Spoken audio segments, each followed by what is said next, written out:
Cam Cook, the best running back in the Big 12, not even on a top 100 list. Locked on. What are we doing? You're supposed to help me out. I work for you guys. What's going on here? Yeah.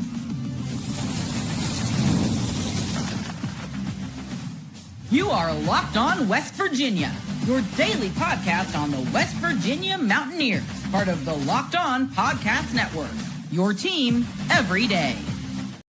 What is up, guys? Welcome back in. My name is Mountaineer Paul. I am your host here, and welcome back in to Locked On West Virginia. It's a sad day to be a fan of the Locked On Podcast Network, as unfortunately they have released a list of the top 100 players, and we are bringing a good friend on the show here, Carson Fox, from Carson Fox on Mountaineer Sports, to talk about it.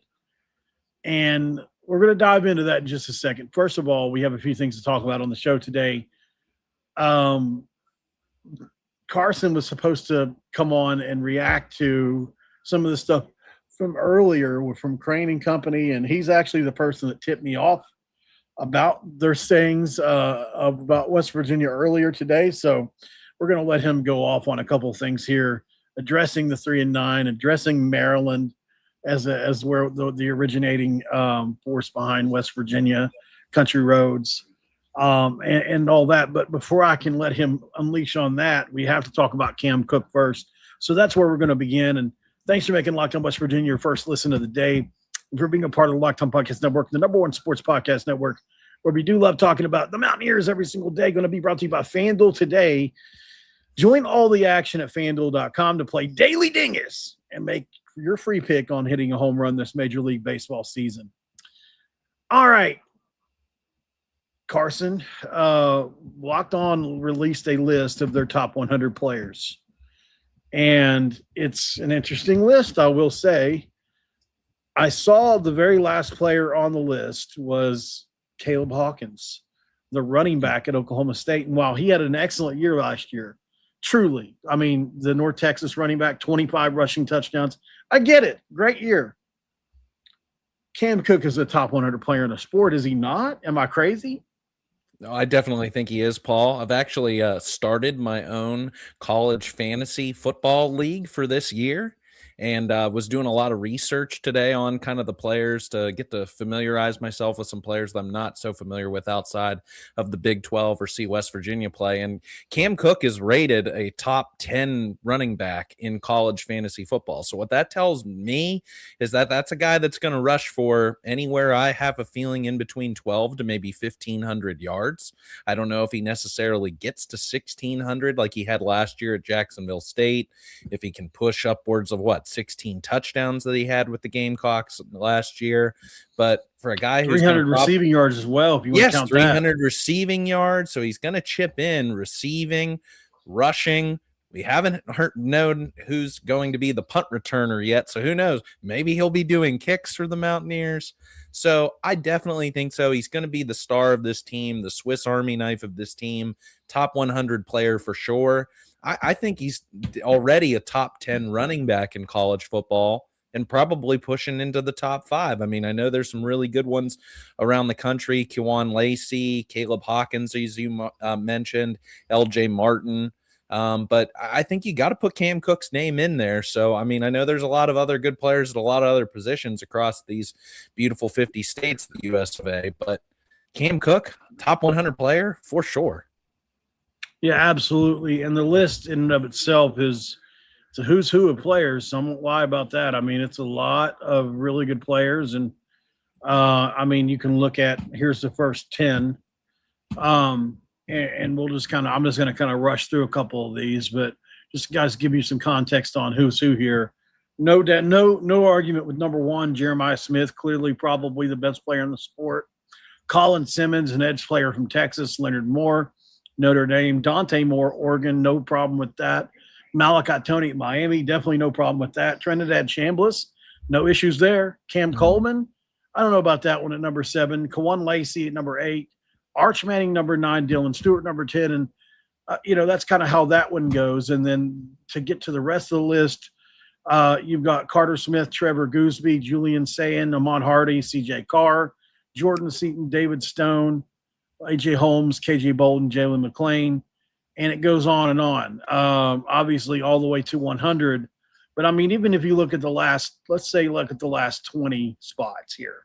Mhm. Let's look 80 through 100. Surely there will be a Mountaineer on that list. 81 is Josh Hoover. Jackson Benny, the safety from Utah, number 82. Justice Haynes, the running back from Georgia Tech at 83. Lance Hurd, the tackle from Kentucky. Tay Johnson, Isaac Smith from Mississippi State. Tay Johnson from Notre Dame. Tony Rojas from Penn State. Gosh, he's still there. He's a dog. He's a dog. From Georgia. Yeah, he's a dude. Satuala from BYU. Took Hines from USC, a wide receiver. Arion Carter from Tennessee. Elijah Davis, another corner from Utah. Quincy Rhodes, Arkansas. Ryan Coleman Williams, wide receiver, Alabama. Jaleel Johnson, Oklahoma State. Bo Jackson, running back from Ohio State. There's no way he's better than Cam Cook. Yeah, I'm pulling up my cheat sheet that I have here from PFN, ProFootballNetwork.com for college fantasy. And Justice Haynes is the top running back out of Georgia Tech. Ahmad Hardy from Missouri. LJ Martin, BYU. Cameron Dickey, Texas Tech. Jaden Baugh, Florida.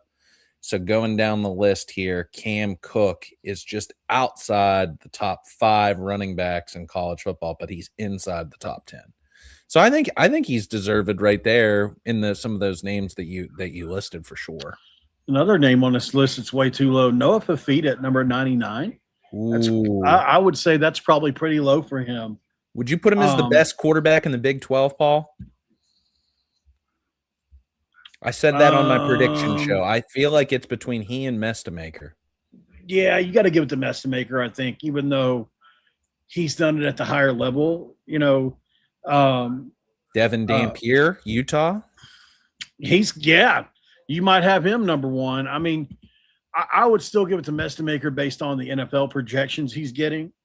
He's a guy that's being mocked in the top 15. Now, he may come out and screw it up and not be that. I don't foresee that. If you watched him on tape, he's got an elite arm. There's no doubt about it. Very, very similar to trying to think of who I compare him to. And another thing is, he can run. He runs in the 4.6, 4.5 range as well.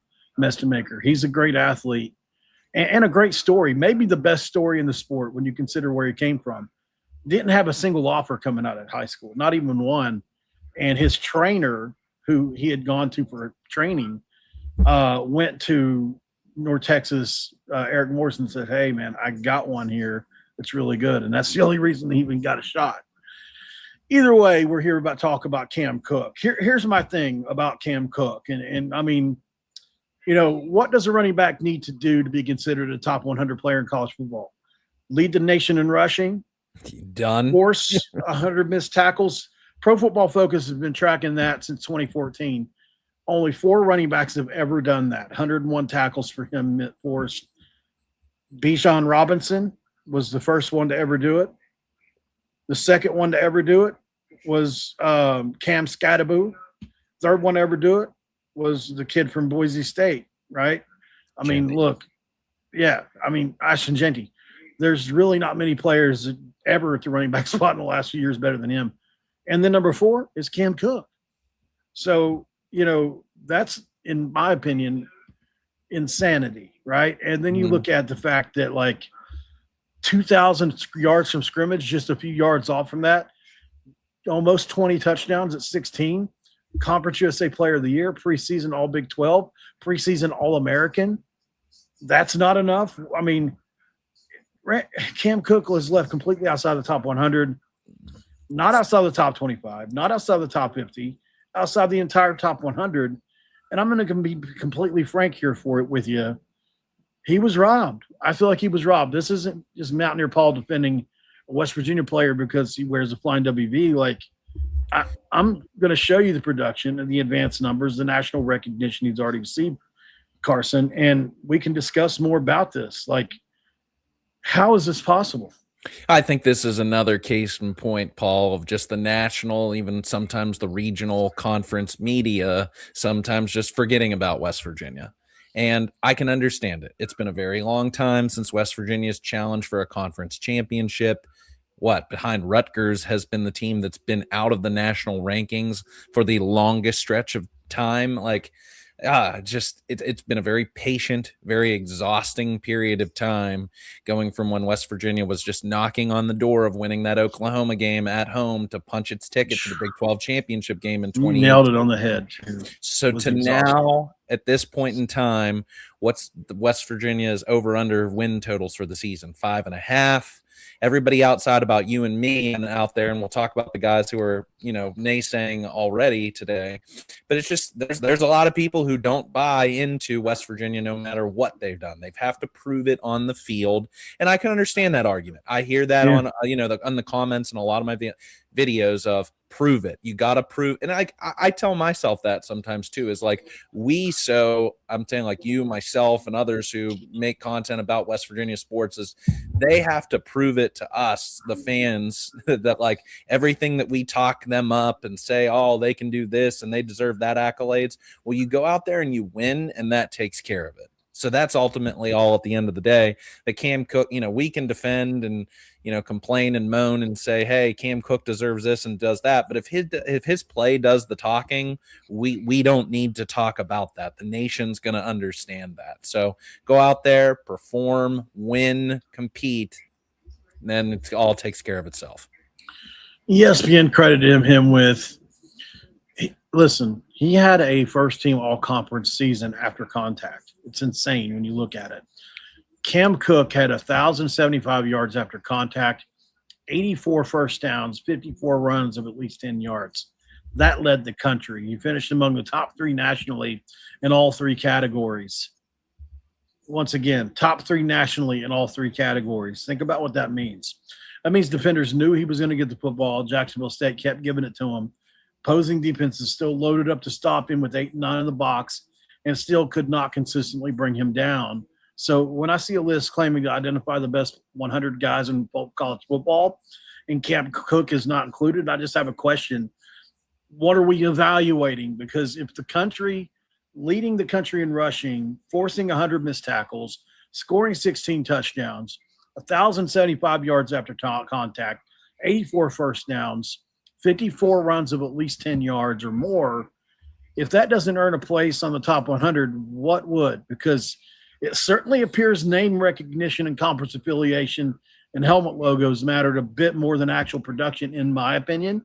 And before somebody dismisses this by saying Cook accumulated those numbers against Conference USA competition, I can examine everything that argument ignores, which is, I already know people are going to say this, but Paul, he did it at Jacksonville State. But Carson, he did it at Jacksonville State. Are we ranking the best players, or are we simply ranking the players from the biggest brands, right? Like, that's how I look at this, because those are not the same exercise. Cam Cook didn't have a decent season against the Conference USA competition. He dominated the entire statistical landscape here. I mean, what are we talking about? And I would say, in Cook's defense, he was playing at a school that was going through a first-year head coach. A lot of transition. Some of those Jacksonville State guys came to West Virginia with Coach Rodriguez. And I remember watching there, I think it was either week 0 or week 1 game. I think it was against UCF. And my goodness, Paul, that Jacksonville State offense looked dreadful at quarterback. I mean, I didn't really follow Jacksonville State all that closely last year, just namely, I don't care.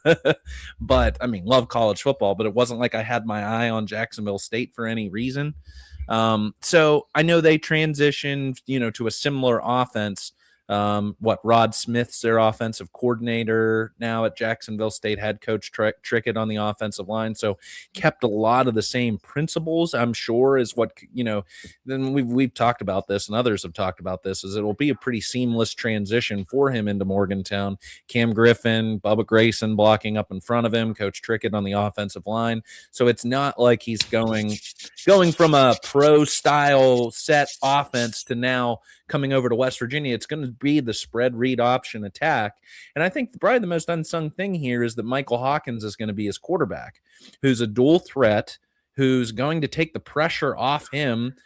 So you're going to have to watch Hawkins run the ball, if not giving to him on the spread read option, like Pat White and Steve Slayton 20 years ago. And then hopefully that Hawkins is able to figure it out throwing the ball. So if you can complement your rushing attack with a play action, throw the deep ball down the sidelines to Prince Strawn, Jaden Bray, then all of this offense is really going to click, and it's going to take a lot of pressure off Cook. I just don't want him to get beaten to the ground because I know that's Coach Rodriguez's MO, and already comparing him to Avon Coburn. Avon Coburn got beat to death by Coach Rodriguez. So keep him fresh, work in Amari Latimer, Chris Talley, Caden Luke, and I'd like to see them throw the ball a little bit more, especially effectively downfield. So I think Cook is definitely the star of this offense. He's the straw that stirs the drink. So they need him, keep him fresh. But, yeah, don't beat him to death. Everything's going to take care of itself. After the break, we talk about some pretty cool stuff, including they were talking about with 3 and 9. I mean, this clip gets – I know this clip here gets Carson's blood boiling. 7, West Virginia, take me home to 3 and 9. Wow, 3 and 9? Colorado. You know that song was actually written in Maryland, and it was about Maryland, not West Virginia. So we're going to let Carson react to that right after the break. Oh, man, it's going to be a fun time. Kevin Brown, Nick Cray, Wes King, Amari Grayson, Carson Cassidy. Let's go. But right after the break, yeah, we'll be right back. All right, our friends tonight, let me get that out of the way. All right, so our friends tonight are here coming at you strong from Indeed. And look, Indeed Sponsored Jobs has earned their spot. When workplace chaos hits and you need the right hire, Indeed Sponsored Jobs is going to help connect employers with candidates who match specific media needs like skills, certifications, location. So less time gets spent searching and more time actually gets spent finding the right fit. People are finding quality hires on Indeed right now. In the minute I've been talking to you, your company has made 27 hires on Indeed according to Indeed Data Worldwide. So it's legitimately one of the best there are out there. And usually the biggest difference isn't somebody doing more work. It's having somebody who knows exactly what needs to happen and helps everything run smoother. Spend less time searching and more time actually interviewing candidates today who check all your boxes with less stress, less time, and more results. When you need the right person to cut through the chaos, this is a job for Indeed Sponsored Jobs. Listeners of this show are going to get $75 sponsored job credit to help get your job the premium status it deserves at Indeed.com/podcast. Just head over to Indeed.com/podcast now and support Locked On West Virginia by saying you heard about Indeed on this show. That's Indeed.com/podcast where the terms and conditions apply. Do you need to hire? This is a job for Indeed Sponsored Jobs.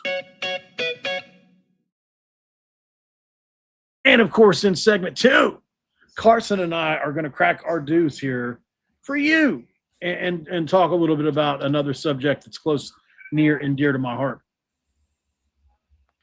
But before we do, just in honor of Cam Cook, can we just check out a couple highlights of him really quick? Just a couple cool things for us there. I love the cutbacks, Paul. I love the cutbacks. Yeah, I love the cutbacks. Waiting it's for his blockers to get out ahead of him. Great vision. Yep. Stiff arm. Stays up. Kennedy, man. Should have been down for sure. Yeah, he's going to look good at number 4. Melissa Treebwasser on the show earlier today on College Sports Insiders. And she was telling me how, he was really a product of a really bad offensive line at TCU. And she said that she thinks that Cam Cook is going to have a monster game against TCU this season when West Virginia and TCU play. Who's your closest comp to him, Paul? Closest comp to him would probably be – it's a good question. I'm just looking at his running style, his stature. He's got speed to burn. Out of the last 20 years, I'm having a rough time. I feel like I would probably say Willis McGahee is a good one for him. I was thinking of West Virginia running backs. Okay, West Virginia running backs come through. I bet Noel Devine is having a field day with him at practice. Oh, yeah, there's no doubt. it's a tough comp to make. I would have to go back and really study. Mm-hmm. Maybe like he's got some Letty Brown in him, a guy that really breaks a lot of tackles. But Letty Brown didn't really get the shine he deserved on the team that was Mediocre. Mediocre team. It was Daggy at quarterback. I mean, there was no they could stack the box against him, and I mean he made the Chargers. He was a good player. Yeah, he looks a little more buff than like a Jock Sanders-ish, but I can see almost that out of him, kind of a scat back. He's more elusive than a lot of the guys we've had here in the last 10 or 15 years. Agreed. He's obviously not Slayton. Slayton had similar elusivity, right? But he doesn't have the long speed Slayton had. One of one. Yeah, I mean, he's kind of got some Noel in him, the ability to cut on the run like he does. Yeah. And he may actually be a better comp to Noel Devine than anybody else, because Noel Devine didn't have elite long speed either, right? I think a lot of people think that. I mean, a lot of people think that Noel Devine had like 4.2, 4.3 speed. He got caught from behind a few times, like because of his short legs, like he was like a 4.5 guy really, but he had elite quickness and elite suddenness. You get what I'm saying? To me, anyways. Oh, maybe it's a hot take to say that. He was so freaking good, dude. I mean, the time hit up in the backyard I'm not saying he was a bad player at all. Oh my gosh! But like when it came to long speed, Noel Devine, once you got past a certain point, like there are several plays where he got caught from behind. Watching, but his like, highlights. but like suddenness and all agility. His agility was just, just one cut, and hard to tackle. Yeah, hard to kill. Smallwood's a good maybe a good one, but I don't know. I'd have to go study it.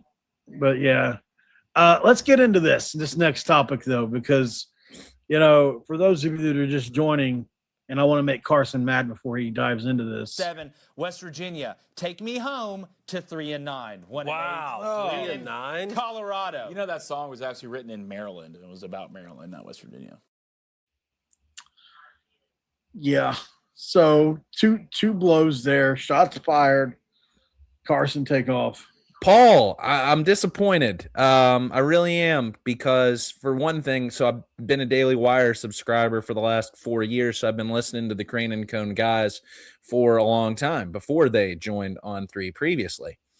And then, of course, how on the West Virginia bandwagon they were last spring for their run to the College Baseball World Series. Mm-hmm. Jake was on your program, so I tuned into that program to hear what he had to say. He'll be on here tomorrow. It almost felt like, Jake was a bit of an honorary Mountaineer. But after that and Blaine's quip about country roads, I got to take that Mountaineer card away from them. Yeah. I don't know. I mean, I'll still offer them up a pepperoni roll and a shot of shine in the green lot if they were to come through next weekend against Coastal Carolina. That's Mountaineer hospitality. That's how we have to treat everybody.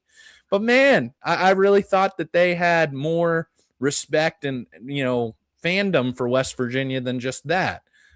Take me home to 3-9.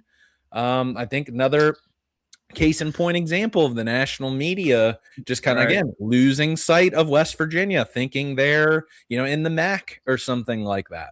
So I think add them to the list of haters of the long list that's you just made the list. And then Blaine too, and saying about West Virginia. Okay, here's the thing. I always say this: the people who talk 3-9 is not as bad as Maryland to me. Well, saying that, the only people who come up with that are people who hate fun and Pitt fans, and oftentimes they're the same people. Hold on, you get the big window for your rants. Hold on.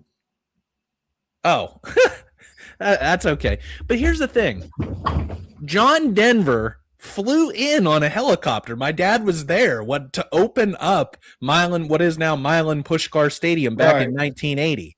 He flew in, he sang country. If he would have made that song about Western Virginia, do you think he would have done that and come to Morgantown? Or do you think he would have went to Virginia? Would he would have went to Virginia Tech, which is in Western Virginia? Or if he would have went to Maryland? I get it. I know the whole story about that he was driving on I-68 or something, the writer of that song, and that's what he was thinking about. But the song is called Take me home, country roads, West Virginia. Oh, it's like I said.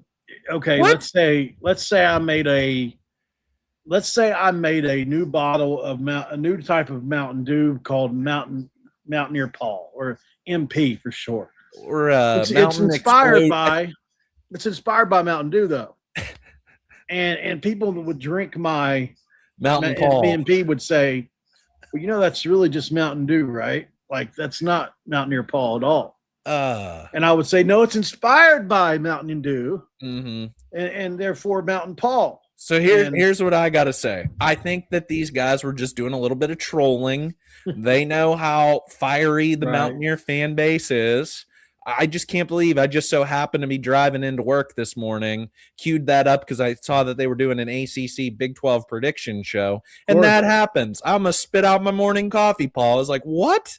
Coming out of those guys' mouth? Like, I would expect that from someone like, I don't know, Colin Cowherd, or, somebody out on the West Coast who's elitist, or, someone across the ACC and, they're West Virginia haters at heart.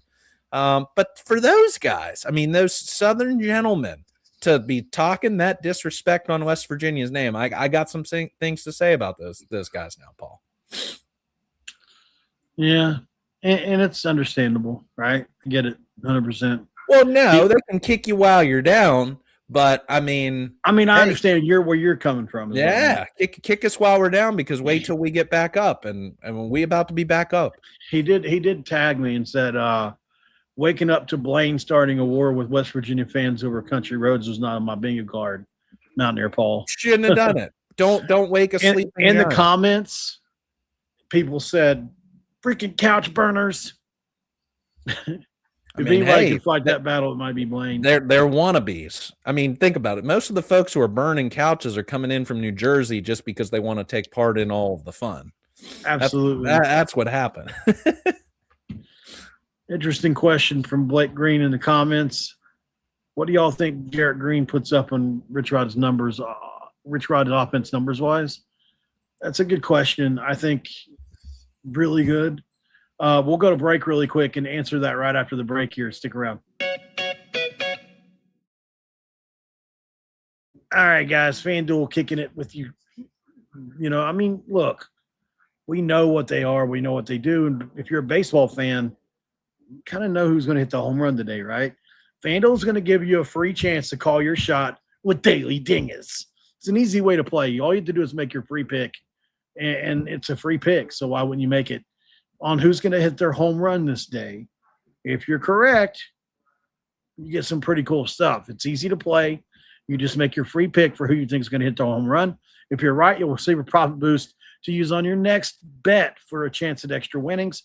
Best of all, you can make a free pick on every day through the Major League Baseball season. Daily Dingers is another fun way to stay engaged with today's games. Whether you're following your favorite team or not, keeping an eye on matchups across the league or not, every game has someone capable of going deep. Now you get your chance to make your prediction before the first pitch. Let's say sometimes it's a hitter who's been on a hot streak, or maybe other times it's a favorable pitching matchup, or even a ballpark that tends to give up home runs like Great American Ballpark. Those are always the first things I look at before making my Daily Dingers pick. You want to be joining in with us if you're ready to play your game. Join all the action at FanDuel.com. That's FanDuel.com to play Daily Dingers and make your free pick on who's winning and who's going to hit a home run today. Play ball, swing for the fences, and do it with us on FanDuel today, an official partner of Major League Baseball.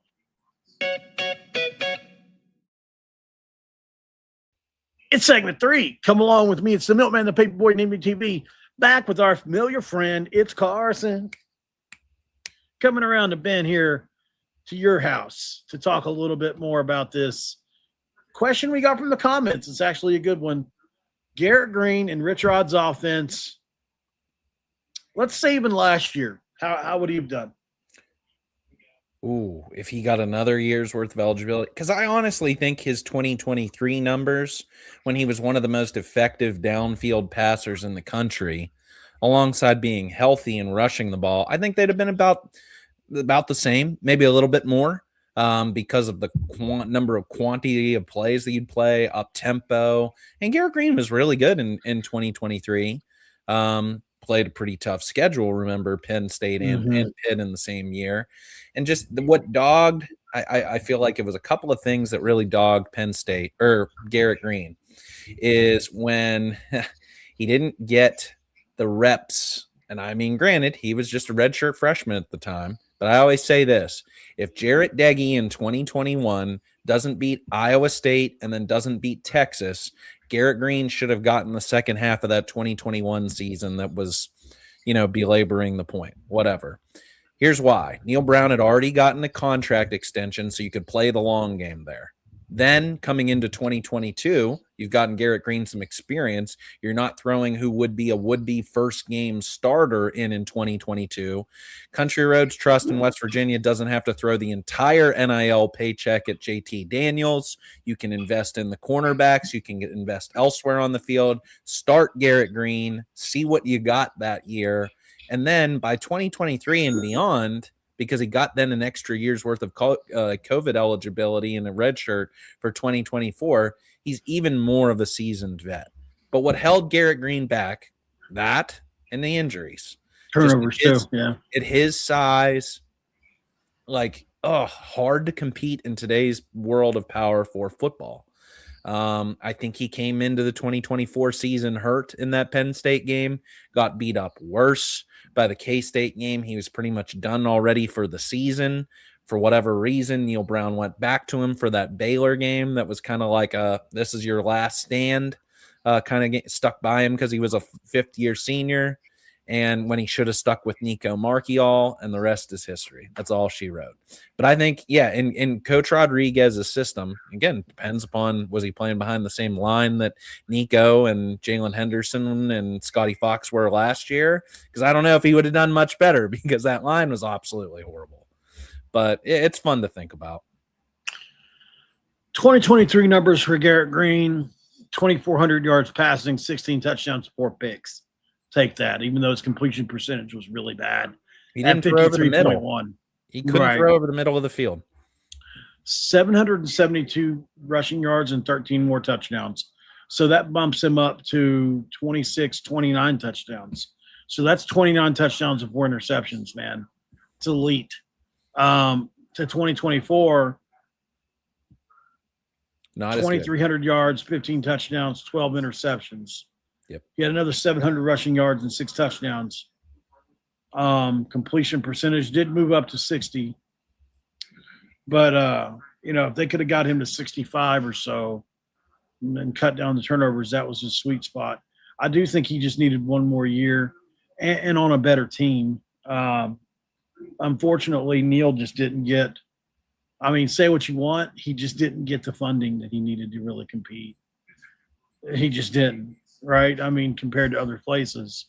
I don't know that it would have mattered or not. If you ever asked yourself that, how would Neil Brown have done if he would have had $20 million? Here's what he should have said, Paul. I'm glad we're having this conversation because I feel like I should write a book on Neil Brown's career because it's all up in my head. If he wouldn't, over the offseason, have said that Jarret Doege was West Virginia's most improved player, only for then Doege to come out and throw 3 picks against that Maryland team in College Park, game I was at in that game, cut deeply. God. That turned the entire boosters against Neil Brown. He'd already got that contract extension. Everything was going up after 2020. I know it was like a weird COVID year, but then winning the Liberty Bowl. Then they come into 2021. And I think a lot by that point in time lost Tyke Smith. So that was, the transfer portal, everything were like a fresh year after the Vic Kenning situation and everything. But then in 2021, he botched it. He truly did botch it by sticking with Jarret Doege. Just Doege kind of was, I feel like, the crutch that killed him, Neil Brown taking it to the next level, getting the boosters to buy in. And of course, Shane Lyons had a lot to deal with that as well because of the arm's length agreement that he had with Country Roads Trust. He was a compliance guy, didn't want to enter into the wild, wild west of college sports, even though that's what it had taken. And then by 2022, you lost Mesidor, You lost 2 or 3 corners at that point in time. You still don't have any money. You make the decision to not go for it on 4th and an inch in the backyard brawl, and boom, you've pretty much soiled all your hope with Mountaineer Nation. And it is easy to sit on the sidelines and make all these criticisms. I'm talking about me too, right? Mhm. Yeah. So like I do have that perspective too at times, because you have to have that perspective. It's only fair to bring that up, right? But man, there was just so many. There was just so many. I know. Yeah. It'd be different if it was he brought up, the weather is nice, and that was the only thing he ever did, or the university decided to pay for signs, which was stupid, to combat some of the boosters that put up signs. Like that wasn't great either. Like you should have just pretended like it wasn't there. At least, I mean, maybe I'm wrong in assuming the university did that. I don't know who else would have.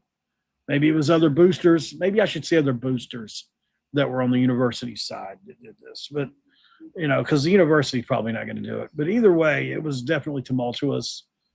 I do think, what's funny? And this is the craziest thing.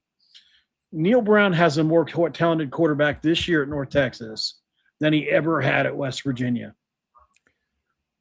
It's crazy to me. He wasn't a good recruiter, Paul. I mean, I look back on this and think about this all of the time. I mean, his first 3 years worth of recruiting classes, he was pretty much just pulling holdovers that he would have recruited to Troy. Sun Belt caliber players who then with the transfer portal, just high and dry left him. So I mean, he felt like because he had won on the road in Nebraska, on the road in LSU, he felt like he could win with those kind of players. Yeah, well, I think that's what he knew from the G5 level. He was a young, first-time Power 4 head coach to come up to this level. He's going to be so much better at North Texas now. I probably right. No, I mean, it's same thing. Same thing would happen with Dana when he went back to the Houston, who was just coming into the Big 12 of having that experience. Same thing with your boy DeVries going over to Indiana, getting a taste of it. You get to learn some things. You learn the ropes. You understand what works, passes and fails. And Neil Brown didn't know the recruiting territory up here. So I mean, that's why for so many different reasons, Coach Rodriguez checked a lot of boxes to beyond the resume for what he could bring back to this program. Now, of course, at the end of the day, that all he's going to be ended up judged by is wins and losses and competing for conference championships and stuff like that. But he'd been here before. He knew where all the bodies is buried, as he was talking about. Look at what he's already doing in recruiting. Look at he's doing in fundraising. That's 7. You can be a terrible in-game head coach and manager like James Franklin, but if you do all those other ancillary things like recruiting, you can win 75% or more of your games. That's what Franklin's done his whole career. So that's what I think. That if Coach Rodriguez keeps that gravy train going, if he I don't want to get off on a tangent here, but hire good coordinators, and he's got a good one in Zach Alley. That was my biggest concern too. Is he just wouldn't let go of his friends. I mean, I think Chad Scott was definitely well deserving of being here. Jordan Leslie was tough. I mean, Leslie's lawyer got in contact with me after Jordan Leslie was fired and got in trouble to ask me not to talk about it. Yeah. Still got the messages somewhere. They were just like, you don't know the whole story, blah, blah, blah. It was when he and his wife had the issues and all that, Yeah, what do we need the full story? It's public record. Right. Well, they were just saying, people kept telling me it was her that did it, not him. That's why he didn't want it to get out there. Well, he got fired. I mean, you're just reporting facts. If you just report facts of what happened, I mean, that's what I was told. But either way, that's not even remotely close to what we were talking about. I mean, look, you can argue Taven Jackson, Garrett Green if you want to. I don't think Taven Jackson's a far better passer. It's not even close.